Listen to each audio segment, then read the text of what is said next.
Let's flip quickly over to the QQQ chart and just take a look at that. This is the Nasdaq 100 chart. Boom, there it is. Now, the Nasdaq 100, interestingly enough, you could argue that we hit a key level, or at least are catching that level in the underbelly. And what I mean by that is we can clearly see we have our high pivot here, high pivot and high pivot and high pivot, right? 1, 2, 3, 4, and we yesterday touched that level right there.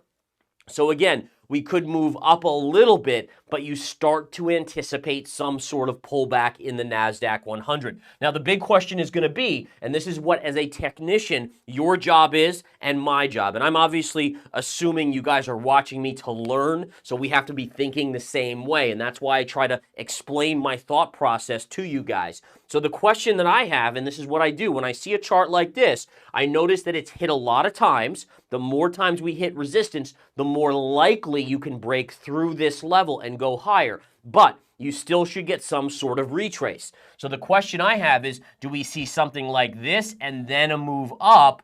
Or do we see a much sharper retrace, a bounce, and then a move down? So essentially, are you going to get a bullish consolidation pattern which leads to another move up, or a big reversal to the downside? And we can extend this line out right here and then bounce off that and break to the downside. Which one occurs? Now, you might say, Gareth, tell me which one's going to occur. And I'm going to tell you this, is that as of now, we don't know.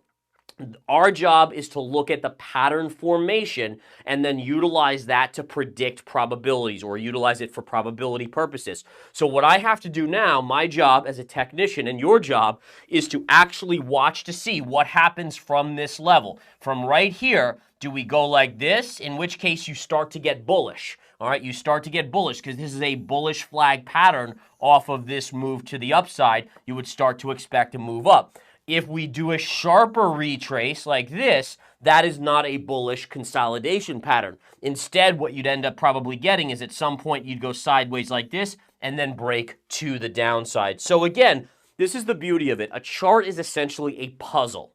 And every single day, these are all daily candles, right?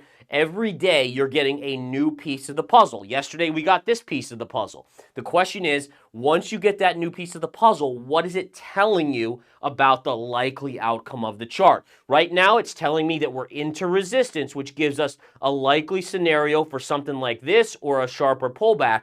We want to see exactly what that is. Every day we'll get a new candle and we start to watch. Is it making a bull flag? Is it a reversal move? What is it forming to give us that insight?